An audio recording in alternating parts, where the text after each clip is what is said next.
Hey guys, this is PODFIC, and today we're going to be reading Revived Publicly by Orphan Account. This is Chapter 4. Jason! Dick called his name out, relieving Jason from his fears that his brother wasn't coming to save him. The fear that he would actually have to spend an entire evening alone with Bruce. You made it after all, Jason said, trying to hide the way his anxiety and stress both seemed to ebb away at the sight of his brother. He took another drag of his cigarette, breathing in just a little too long so it burned the back of his throat before sighing out. Did you have any doubts? Dick asked. He raised an eyebrow playfully, and Jason only scoffed and looked away. I'd be stupid not to, he replied, bringing the cigarette back to his lips. Come on, put that out and let's go. Dick began fixing his tie with his hands, last-minute alterations, before looking towards the entrance of the building. Bruce is probably already waiting. Only been 6 minutes, Jason said, taking the time to let the ash fall from his cigarette. He stared wistfully at the grandiose doors, dreading the moment he would have to step through them. You counted? Dick raised an eyebrow at that. Watched him go in. Jason shrugged, taking another draw and looking away. Yeah, anything seemed better right about now than having to meet Dick's eyes. Any particular reason you didn't think to join him? Dick asked, as though the answer weren't obvious in the fact that Jason had begged Dick to join them. He didn't state the obvious logic that even someone as dense as Dick should be able to put together. Instead, he merely sighed wistfully. We're already going to end the night in an argument. Why start it with one too? You're unbelievable, you know that? Dick said, and he actually sounded disappointed for once. Terribly unfortunate that Jason's immediate reaction to disappointment was to scoff. Have you maybe tried just, not provoking him at every opportunity? If anything, he's provoking me, Jason retorted, raising his voice just slightly. Yeah, this was a smart move, starting the evening with an argument with Dick, who was here on a favor for Jason, and ending with an argument with Bruce. Should be fine. You ever think that maybe if you backed off, so would he? Dick asked, a most genuine question if Jason ever heard one. You ask him that as well? Even Jason could tell the response was petty and childish. He bit his tongue instead and followed Dick inside. Still, he couldn't hide from the guilt he felt, even if it was only a smidge. Could he be doing more to better his relationship with his father? Did he even want to? Jason could already feel the familiar annoyance creeping up on him whenever he thought about Bruce and his relationship for too long. It was so much easier to just be mad and leave it at that. He ended up just following Dick to their table, pushing his anger down so he could at the very least try to be civil. He clocked in Bruce immediately, looking so out of place and yet so very in his element. On the outside, he was in his Bruce Wayne persona, a man with no worries, with enough money to pay them all off. A man completely at ease in the social scene here. Then, of course, there were the smaller signs, the way his eyes flickered from exit to exit. The same exits that Jason had clocked when he'd walked in. The way his one hand remained below the table, no doubt in preparation should he need to surprise someone with a weapon. The smaller signs that no one outside their line of work recognized. Jason, Dick. Bruce began, a gentle, almost parental smile on his face. Jason tried his best to suppress a smile at the thought of Bruce trying this late to be a father to him. The memories from when he was younger, the first time that his father had taken him to eat here, let him keep the smile for himself. Instead, Jason nodded politely and sat down, his eyes scanning the room for his target. With one ear, he listened in on Dick and Bruce's conversation, about vigilante work, as usual. And Dick had said not to provoke him. Yeah, that would be impossible now. So, Jason, Bruce started, slowly, calm, almost nonchalantly. Jason could tell it was a ruse. He couldn't think of another reason Bruce would address him so carefully. Gordon has told me that the Red Hood has been pretty inactive the last few days. The police precinct and Crime Alley have actually had to do their jobs for once. His lip quirks up with the attempt of a joke. Jason doesn't humor him. Instead, he scoffed, letting his disdain for the police openly show.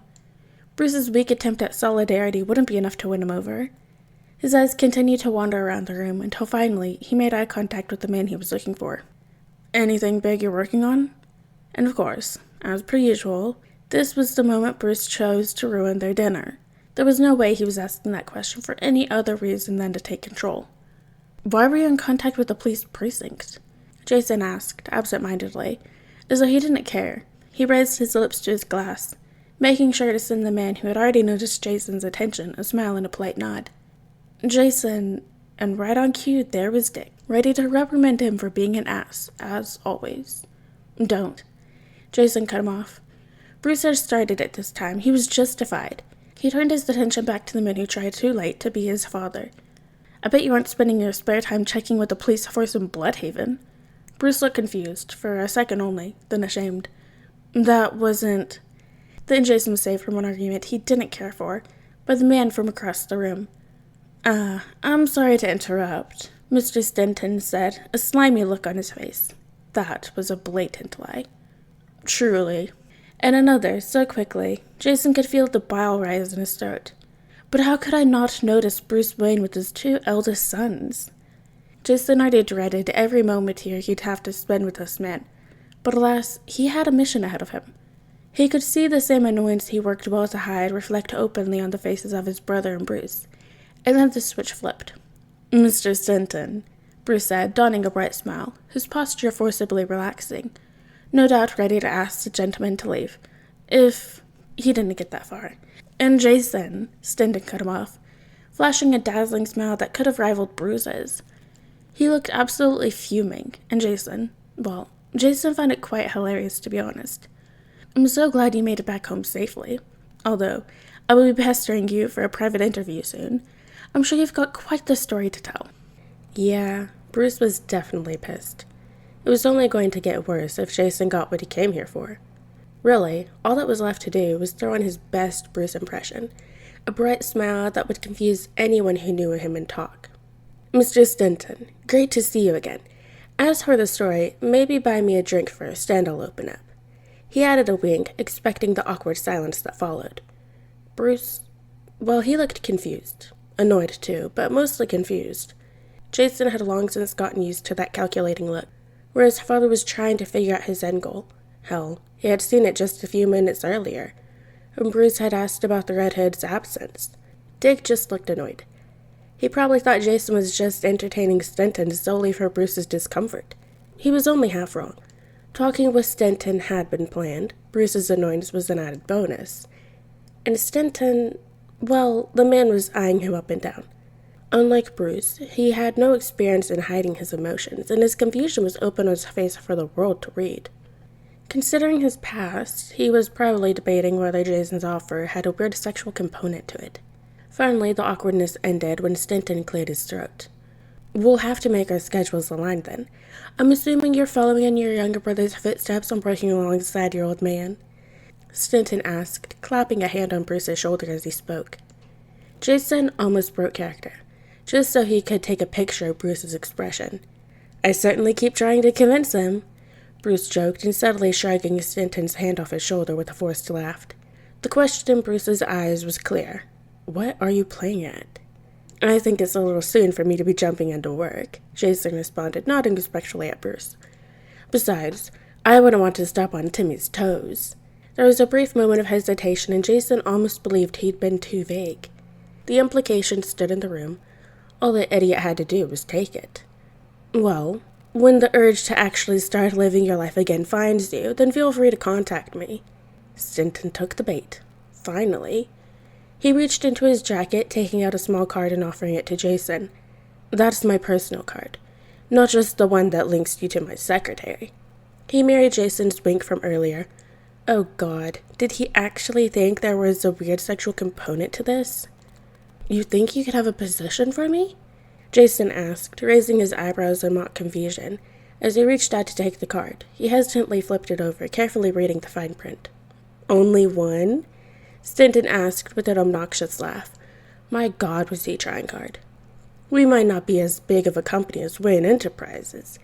He glanced at Bruce briefly. But for that, we can manage our departments better. He was almost doing a better job of upsetting Bruce than Jason. We'll find a place suited to you. I'll be glad to hear it, Jason answered, giving a definite nod. Hopefully Stenton would catch the hint and just fuck off now. There's actually a new real estate project we've been trying to introduce. Should be right up your lane. Or rather, he could barely hold back his laugh as they continued. Alley? When Bruce, Dick, and Jason all didn't make a sound, he continued. We've invested in some property in Crime Alley, you see. trying to turn the neighborhood around, offer some culture, maybe raise the value of the place, just some old residential buildings that no one except hookers or junkies were using to squat. You, as someone who was born there but managed to claw their way out, could be perfect for the position. He sounded almost nonchalant as he spoke. If Jason had been annoyed before, he was enraged now. In hindsight, this plan of his actually explained a lot. "What do you say, expert?" Stanton asked, setting a hand on Jason's shoulder. Bruce's strained expression earlier made so much more sense now. All that was left to do was grit his teeth and seal the deal. "It sounds like an amazing opportunity to do some good in this city. I mean, at some point we gotta stop relying on masked furries and acrobats to save us, but rather invest our money in real change." At least he had one opportunity to take a dig at Bruce and Dick. "When do you have time for me to swing by? How does tomorrow sound for you? 1400? Stanton asked, almost eagerly. Yeah, he definitely had this planned out. No way did he just happen to know the time in his schedule tomorrow. "I'll see you then." Jason reached out a hand and they shook on it. He resisted the urge to wipe his hand on his dress pants. When he looked back at his brother and Bruce, he was met with equally appalled faces. "I didn't realize you were looking for a day job. You should have told me, even if you didn't want to work at Wayne Enterprises. I can at the very least find you a better job than working with Rainer Stilton," Bruce said, his disgust with Jason thinly veiled. If Jason had cared at all for Bruce's opinion, then it may have stung that he thought so little of Jason's character to assume Jason had not just been playing at something. "I'm aware," Jason merely responded, waiting for them to stop fucking around and finally ask him outright what he was doing. "You know his projects are shit as well as I do." Dick criticizing it as harshly as he did made Jason pause for a second. "It's gentrification at the highest level, not to mention how he talked about the residents that he's probably forcibly evicting." Dick continued, not bothering to hide his disgust. "I'm aware," Jason repeated, this time adding a sigh for good measure. Dick and Bruce, having most likely said all they wanted to say, or perhaps they didn't think as terribly of him as he'd originally thought, looked at him expectantly. "You wanted to know what I'm working on," Jason explained with a shrug. "You're working on a case? On Stilton? Seriously?" Dick asked, his exasperated expression immediately replaced with an amused smile. "I agree with Dick. No surprise there. The man is an asshole, but other than tax fraud, he's as clean as they come." Bruce countered him, and Jason rolled his eyes. It's not like Bruce underestimating him was anything new. For now, maybe, but in my experience, clean businessmen don't hire assassins to kill the vigilante protecting the neighborhood he's trying to improve, Jason explained, not bothering to keep the edge of his tone. "What?" It almost sounded as though Bruce were concerned for him. That only pissed Jason off more. "I know he paid it. It's actually why I've been so inactive. I paid the assassin double and have been keeping a low profile ever since," Jason continued, trying to keep the proud smile off his face. "I figured out he was coming here tonight as well, so I bid my time, did some research, and realized that I don't have to work too hard if I just let him come to me," Jason said nonchalantly with a shrug. At this point, he was past caring what his brother and Bruce thought. The dinner was an added bonus. Bruce's expression fell briefly, if only for a second, and the disappointment shone through. It made Jason feel a certain way he couldn't explain, but certainly didn't like. He got the feeling that he'd revealed his cards too soon. "So all of this was just vengeance to you?" Dick asked, his expression appalled. It almost sounded as though he were talking about more than just this case. "You said it yourself, his projects are shit," Jason defended himself, although even he could tell it was a poor defense. Dick's disappointed expression didn't let up. This time, Jason did at least feel some guilt. "Jason, we had a deal," Bruce warned him. "Yeah, that's enough to pull the metaphorical trigger. I'm not going to kill him. I'm just going to snoop around his office and figure out what kind of shady shit he's involved in that requires the Red Hood dead," Jason snapped. "Leave it to his father to always think the worst of him." "But of course your mind always goes there, doesn't it? Tell me again, why were you in contact with the Climb Alley precinct? We were interrupted before. Yeah, that was good. Anger, rage, it's manageable.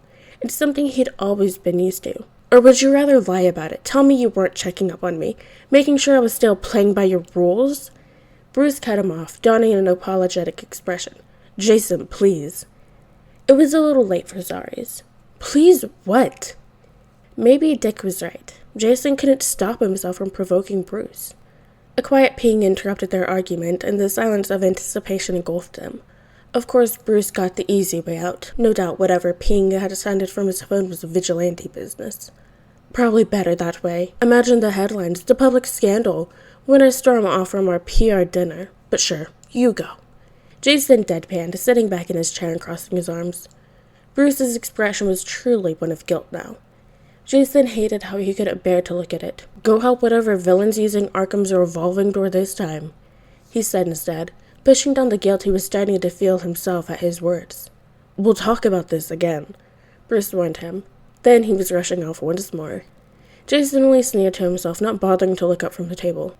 You owe me a really big fucking favor. When Jason did look back up, Dick looked fucking pissed. It was enough to make Jason short-circuit. He had been so caught up in his rage, he had forgotten Dick was even there. I know you and Bruce have your issues, but he was excited for this dinner, to actually spend time with you normally, without having to bring up every moral problem you have with one another. Dick spat at him. He was really seething at the mouth, and yeah, maybe Jason did have it coming this time. Dick reached for his coat, striking it on, and then he left without another word.